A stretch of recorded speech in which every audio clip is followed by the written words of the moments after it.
Semoga kalian selalu diberikan kesehatan dan kelancaran di setiap aktivitasnya. Baik, saya Syifa Fuadatul Kamal dan partner saya Husna Fauziah. Kali ini kami akan membersamai Anda sebagai moderator untuk berdiskusi dengan para narasumber hebat kami dengan topik kesiapan guru dalam menghadapi degradasi moral dalam pendidikan di masa mendatang.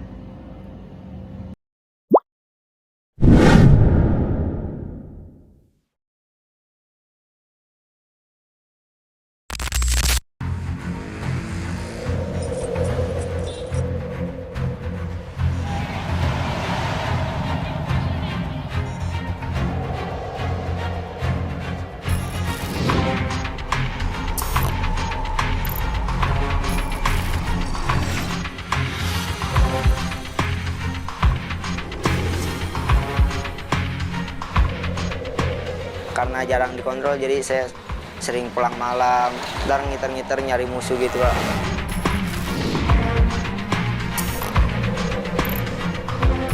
Kalau karakter tidak dibangun, ya tidak bisa kita menikmati Indonesia emas nanti.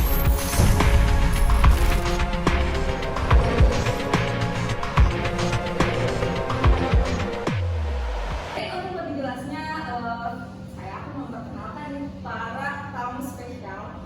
Yang pertama ada Bapak Niko dari jurusan apa, Bapak Niko? Saya dari PGSD kelas G Universitas Masukan. Salam kenal teman-teman. Selanjutnya ada tamu spesial yang kedua yaitu Ibu Nana. Ya, halo teman-teman, nama saya Nida. Saya dari kelas PGSD kelas B Universitas Pasundan. Baik. Dan yang terakhir yaitu ada Ibu Dinda. Halo teman-teman, saya Dinda. Saya bersama teman-teman Ibu Dinda dan juga Bapak Niko dari PGSD kelas B Universitas Pasundan. Baik, terima kasih Kak Hasna telah memperkenalkan para tamu narasumber kita. Nah, berbicara tentang degradasi moral dalam pendidikan, hal ini mengingatkan kita ke dalam salah satu kasus yang khas. Kasus ini berada di salah satu pendidikan yang ada di Indonesia. Jadi, dalam kasus tersebut adalah ada seorang guru yang memberikan sanksi fisik, yaitu menampar siswanya karena siswa tersebut melakukan atau bertindak tidak sopan pada gurunya. Namun, karena hal tersebut malah jadi gurunya yang mendapatkan sanksi dari amanah. Nah, untuk mendiskusikan kasus tersebut, hal ini erat banget kaitannya dengan topik yang akan kita diskusikan. Oleh karena itu, nanti kita akan simak bersama bagaimana selengkapnya pembahasan ini akan disampaikan oleh narasumber kita. Baik, untuk narasumber pertama yaitu adalah Bu Nida. Silakan Bu Nida. Nah, ini melihat kasus yang sedang ramai terjadi saat ini, tentunya kita merasa sangat miris ya. Harusnya gitu seorang peserta didik itu dapat menghormati guru, apalagi guru merupakan sosok yang menjadi orang tua di kelas. Sudah sepatutnya kita harus hormat, harus santun, dan harus menghargai seorang guru. Namun di kasus saat ini terjadi hal yang membuat kita, aduh, kenapa sih hal ini bisa terjadi gitu? Karena kasus ini tuh bukan hanya satu atau dua.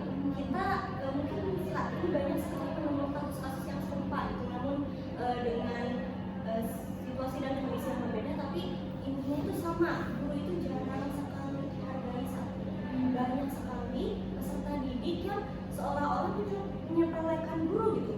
Kadang dijadikan bercandaan, kadang juga berlaku tidak sopan, seperti sesimpel tidak menyapa atau salam ketika bertemu dengan guru gitu. Namun di kasus ini lebih parah gitu, seorang anak yang memanggil gurunya tidak dengan nama ya gitu. Lalu apa yang terjadi dengan guru tersebut? Nah, guru tersebut tentunya ya kita sadari ya bahwa emosi itu wajar sekali untuk naik ya, karena dengan kasus tersebut gitu. Nah, di situ guru menampar murid tersebut. Kita lihat nih, faktor-faktor apa ya yang bisa menjadi pemicu dari perilaku anak tersebut. Nah, seperti yang kita tahu pada zaman sekarang itu media media sosial itu berkembang sangat bebas, ya, sangat mudah diakses khususnya oleh peserta didik kita, anak-anak kita. Di media sosial itu sangatlah luas, maka banyak sekali hal-hal yang terkadang tidak terfilter. Harusnya informasi-informasi, perilaku-perilaku yang seharusnya tidak dilakukan malah dicontoh. Karena itu tadi anak-anak atau peserta didik itu melihat dari media sosial. Mereka juga kadang belum tahu nih perilaku tersebut itu benar atau tidak. Jadi karena mereka melihat di media sosial itu, mereka langsung, oh berarti aku harus mencontoh ini karena ini sudah dilakukan nih oleh orang lain juga tidak apa-apa. Jadi aku apa-apa ngelakuinnya. Harusnya tidak seperti itu. Pasti biasanya terjadi hal seperti itu. Biasanya itu karena memang pertama pola asuh. Saat ini kan pola asuh orang tua kita kebanyakan cenderung apa ya? Banyak orang yang bilang sih kayak ada pergeseran antara pola asuh dulu dengan pola asuh sekarang. Kalau dulu tuh bisa dibilang pola asuh zaman VOC, ya, zaman VOC gitu, cenderung keras terus menuntut anak harus seperti ini, tidak boleh seperti ini. Sedangkan pola asuh zaman sekarang itu cenderung membebaskan. Memang ada sisi baik dan sisi buruk. Sisi buruknya itu kalau tidak dikontrol oleh orang tua, betul. Sebenarnya tidak apa-apa ya jika orang tua itu turut mengontrol hal tersebut gitu. Jadi tetap diberikan karakter, tetap diberikan pemahaman bahwa kita harus saling menghargai, saling menghormati, entah itu dengan yang seumuran atau khususnya juga dengan yang lebih tua. Jadi ada pergeseran pola asuh dari dulu hingga saat ini yang mempengaruhi perilaku-perilaku peserta didik saat ini. Lalu yang kedua juga ada perubahan nilai sosial. Nilai sosial saat dulu itu guru itu sangat dihormati ya, bahkan cenderung ditakuti gitu. Ya, segan gitu ya. Betul, segan, takut, terus makanya guru itu sangatlah dihormati. Bahkan memang salahnya guru itu memang mewajarkan kekerasan. Sebetulnya memang tidak boleh, tapi ya itu tadi kalau tidak dikerasin kadang anak menjadi marah. Tapi yang perlu digarisbawahi di sini gitu, kita tidak fokus kekerasannya, tapi bagaimana untuk membentuk karakter anak gitu. Jadi menurut saya sih tidak apa-apa ya ada dikerasin, tapi ya memang harusnya memang jangan sampai berkontak fisik ya, berkontak fisik, tapi ya tetap harus dikasih tahu kalau itu salah gitu, bukan dengan membiarkan gitu. Nah, ada pergeseran nilai sosial. Lalu juga ada pengaruh media sosial seperti yang tadi sudah disinggung, karena media sosial saat ini sudah luas sekali dan mudah diakses, dan anak-anak itu cenderung belum bisa memfilter mana perilaku yang baik dan mana perilaku yang benar. Lalu selanjutnya itu tadi kurangnya pendidikan karakter. Kadang orang tua itu selalu menyerahkan sepenuhnya kepada sekolah untuk membentuk karakter peserta didik, sedangkan di rumahnya itu malah cenderung dibebaskan. Harusnya kan tidak seperti itu ya, karena memang waktu anak-anak kita itu lebih banyak di rumah daripada di sekolah. Bahkan sekolah pertama itu di rumah gitu. Jadi memang ada perilaku yang memang di rumahnya tidak dikontrol, tidak diberitahu mana yang baik yang benar, dibawa ke sekolah, atau mungkin ada emosi terpendam atau perasaan terpendam yang di rumah tidak disampaikan, dikeluarkanlah di sekolah. Dan kita juga tidak bisa memungkiri guru juga bisa jadi seperti itu. Makanya menurut saya di kasus tersebut itu ada juga miskomunikasi nih antara guru dengan peserta didik. Guru yang mungkin belum memahami karakter siswa, belum memahami emosinya siswa, terjadilah seperti itu. Sedangkan siswanya itu memang belum memahami ini sikap yang baik yang benar untuk guru itu seperti apa, berhadapan dengan guru yang baik itu seperti apa. Nah, itu mungkin ada mood yang guru tidak baik dan mood swing itu kan kita juga nggak bisa memungkiri ya, sebagai seorang guru juga kita ada up and down dari segi emosi gitu. Jadi kadang mood kita baik, mood kita buruk. Nah mungkin keduanya itu saat itu memang mungkin sedang buruk gitu. Jadi ya mungkin ya mungkin lagi banyak masalah di rumahnya gurunya, dan mungkin siswanya juga ada masalah di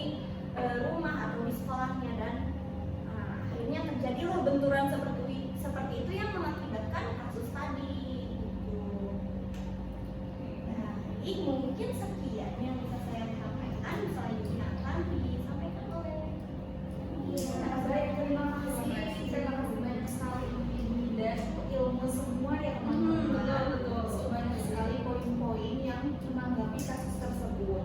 Nah, salah satunya yaitu penggunaan media sosial, kontrol dan pola asuh orang tua, penggunaan media sosial, kurangnya pendidikan karakter. Dan tadi poin utamanya adalah dalam kasus tersebut yaitu apa ya? Terjadinya miskomunikasi antara guru dan juga murid. Dan Ibu Nida juga menanggapi bahwa memang sebenarnya kekerasan fisik itu tidak diperbolehkan juga. Ya, betul. Oh ini Ibu Nida, mohon maaf ya. Sebelum berlanjut ke diskusi yang lebih banyak lagi bersama narasumber yang lain, tadi di topik awal kita sempat membahas degradasi moral ya. Nah, sebenarnya teman-teman itu apaan sih degradasi moral itu? Penasaran ya? Iya betul. Mungkin sebagai teman-teman asing ya, cukup asing kata degradasi moral itu seperti apa? Boleh silahkan dijelaskan oleh Ibu Nida. Baik, degradasi itu terjadinya pergeseran moral nih. Jadi yang umumnya itu pendidikan karakter itu memang sangat tinggi gitu. Sedangkan saat ini mungkin mulai ditinggalkan tuh pendidikan karakter itu, jadi mulai ditinggalkan, jadi cenderung disepelekan gitu. Jadi kayak ya udah, untuk sikap-sikap seperti itu banyak sekali ditoleransi. Nah, karena toleransi itu menyebabkan degradasi moral gitu. Jadi sebenarnya seharusnya gitu yang harus dilakukan, yaitu tetap menanamkan pendidikan karakter gitu sebaik mungkin, sedini mungkin.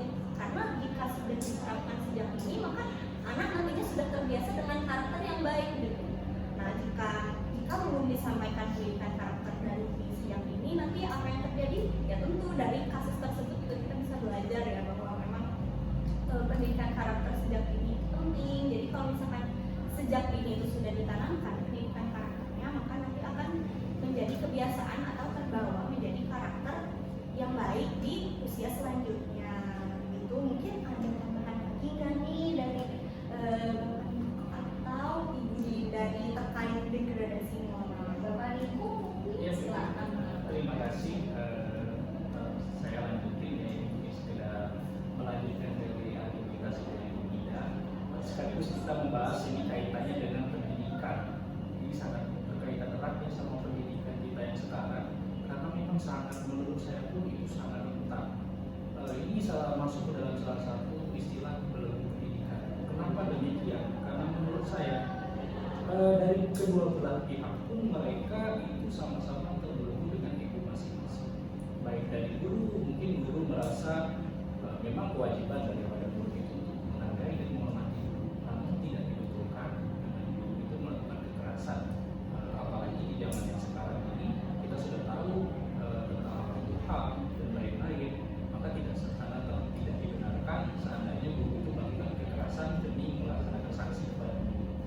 Namun dari satu sisi di muridnya pun menurut saya juga salah. Mengapa demikian? Karena tidak serta-merta dengan adanya HAM dan lain-lain, moral peserta didik ini bisa sebebas mungkin. Salah satu contohnya dengan kasus yang dijelaskan Bu Nida tadi, yaitu memanggil guru dengan tidak memanggil guru. Saya rasa kurang pantas ya teman-teman, kita panggil orang tua kita dengan nama langsung. Itu kalaupun saya di bos itu mungkin saya marah.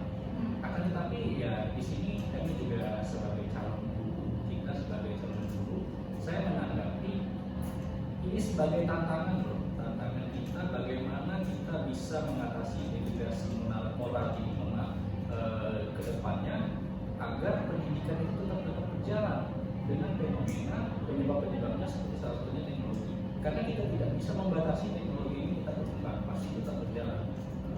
Atas apa yang harus kita lakukan? Kita harus bisa beradaptasi, apalagi kita calon pendidik, sebagai calon pengajar. Lantas apa-apa saja sih langkah yang bisa kita lakukan?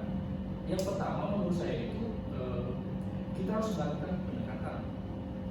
Karena apa? Murid yang zaman dulu, seperti contohnya pada saat kita masih kecil, masih SD, dengan murid sekarang itu sudah beda. Beda dalam artian pengetahuan mereka sudah lebih luas dan keberanian mereka pun mungkin mereka lebih berani. Karena apa? masih banyak konten-konten itu tidak tersaring sekarang, seperti konten kekerasan dan lain-lain. Bisa jadi mereka menghidup dari sana ibu, sehingga pada saat ini tidak diawasi dengan orang tuanya, mereka tidak tahu mana yang benar dan mana yang salah.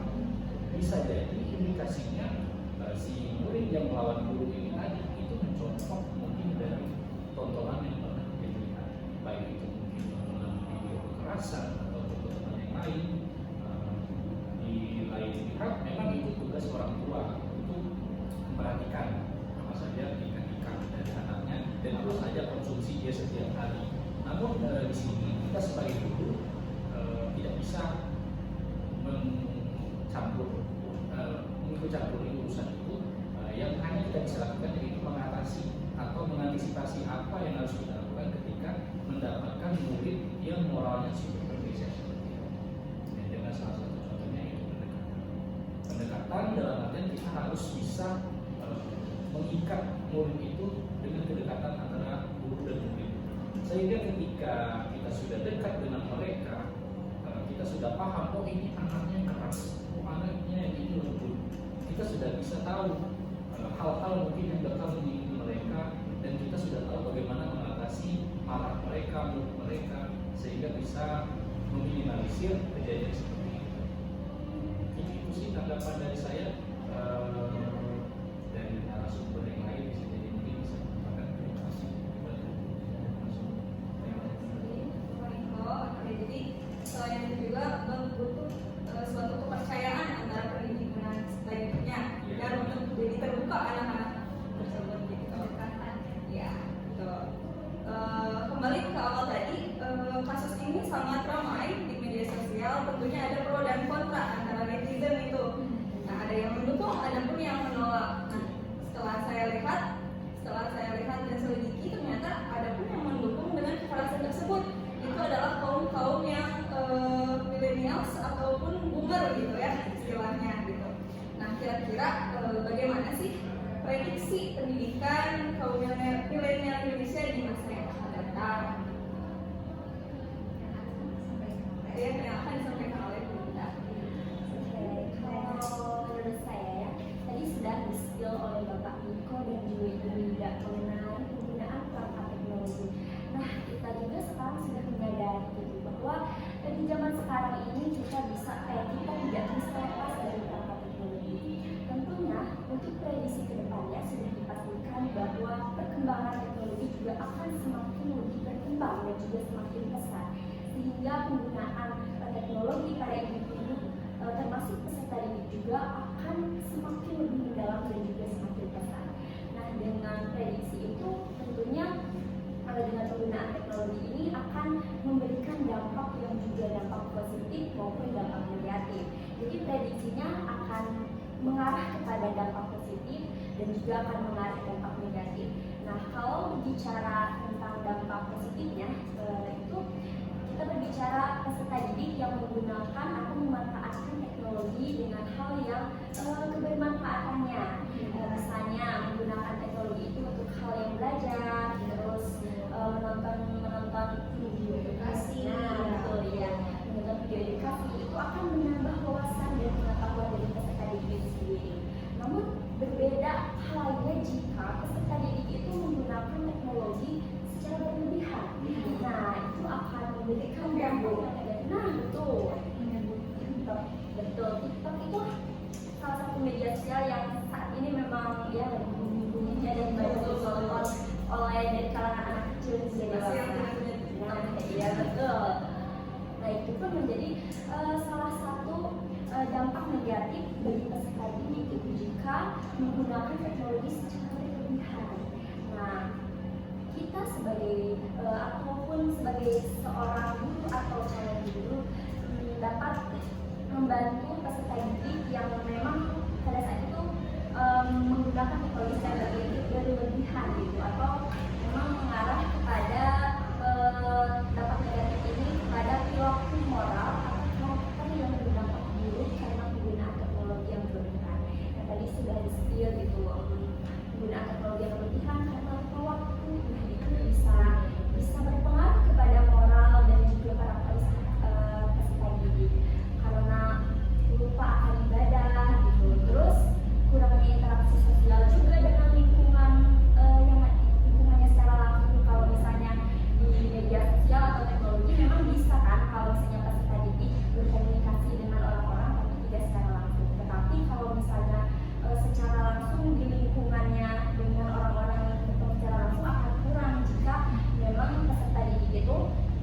tidak berkomunikasi secara langsung.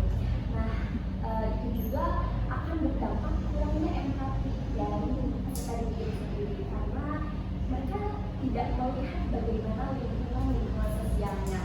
Nah, untuk itu sebagai calon guru, yang pertama bisa kita lakukan adalah yang tadi dikatakan oleh Bapak Niko, yaitu melalui pendekatan.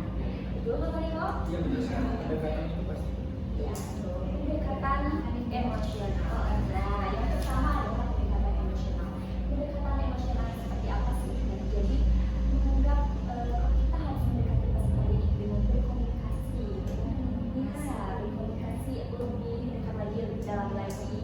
Kalau misalnya saya pernah mendengar berkomunikasi dengan peserta didik itu jadikanlah seperti teman sebaya.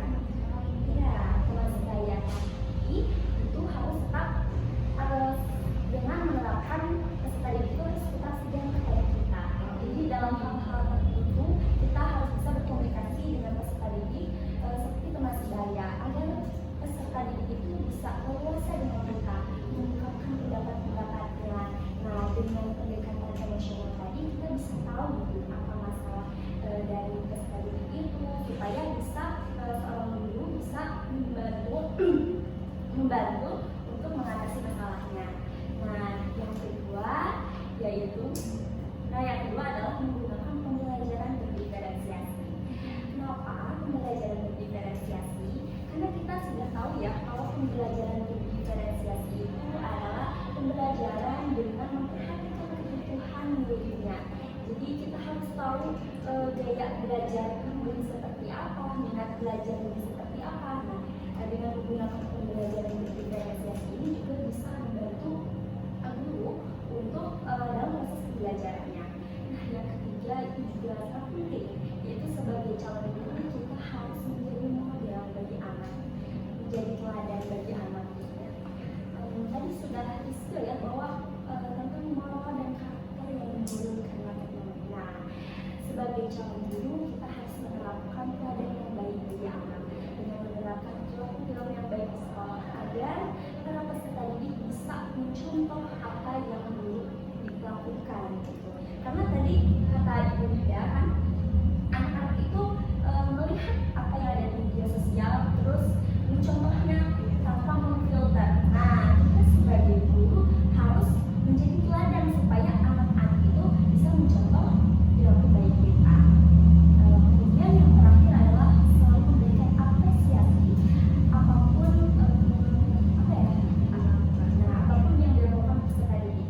Jadi ketika ada kemajuan walaupun sedikit pun dari peserta didik, kita bisa memberikan apresiasi kepada peserta didik. Nah, ini akan membuat peserta didik semakin percaya diri, kemudian merasa bangga terhadap dirinya dan merasa diakui oleh gurunya. Nah, menurut saya seperti itu. Wah, sangat brilian sekali ya. Dimulai dari tanggapan dan juga solusi saran-saran untuk kita sebagai calon guru menghadapi kasus-kasus yang serupa. Nah, tadi juga sempat disinggung oleh Bapak dan Ibu bahwa banyak anak-anak itu salah satunya dampak negatif media sosial itu mencontoh konten atau tontonan tanpa difilter dulu ya. Betul. Tentunya dia dengan anak juga. Betul. Mungkin salah satu kasus tersebut juga karena demikian dia melihat kasus pembulian itu kan termasuk pembulian kan, cuman pembulian kepada guru gitu. Nah, bagaimana tanggapan Bapak Niko untuk mengatasi pembulian? Nah, anak sering kan dengan temannya, dengan bahkan tadi yang lagi kata dengan guru. Nah, bagaimana cara mengatasinya? Ya, untuk masalah ini sebenarnya sangat krusial. Itu masalah udah lama terjadi sebenarnya, bukan di baru-baru ini aja. Bullying atau pembulian terutama di dunia pendidikan di sekolah itu sudah banyak sekali kasus yang terjadi. Kemarin saya sempat menghitung sedikit ada kasus salah satu universitas, bukan dari sekolah menengah atas atau di bawahnya, tapi ini di kelas jenjang yang lebih tinggi. Bahkan jenjang yang lebih tinggi pun masih terdapat pembulian. Dan lebih parahnya lagi, pembulian ini terjadi di lingkungan kampus dan pihak universitasnya. Itu sangat miris menurut saya. Mengapa sebenarnya peserta didik ini itu butuh diadu, butuh diperhatikan.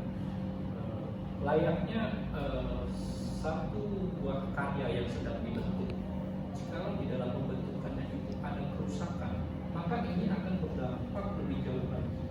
Karena tidak menutup kemungkinan ini akan menyebar luas.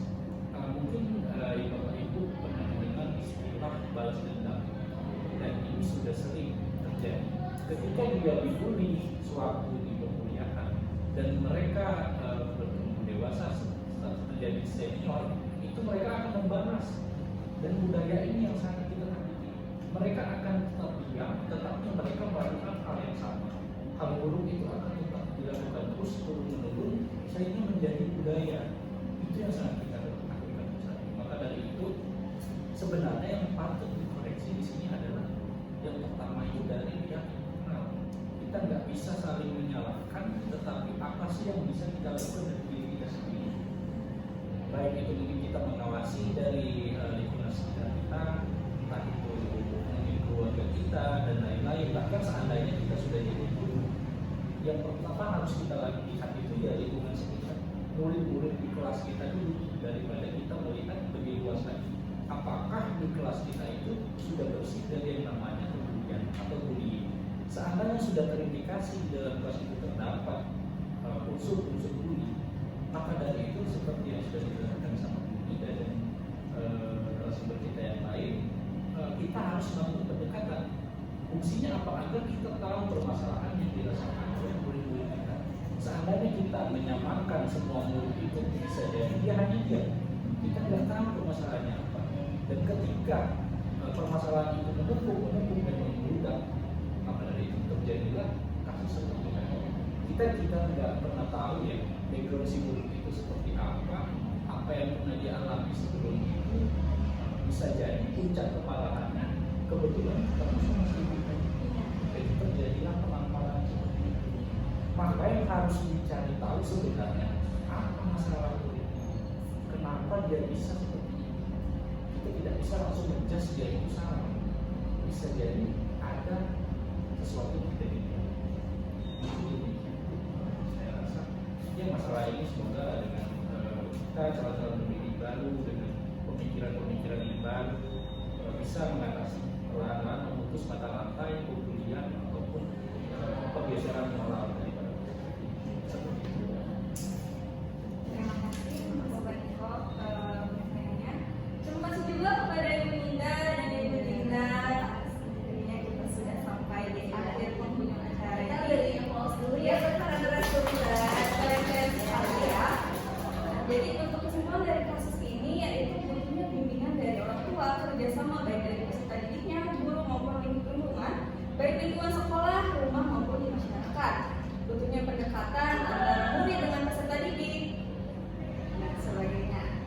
Ya, mungkin diskusi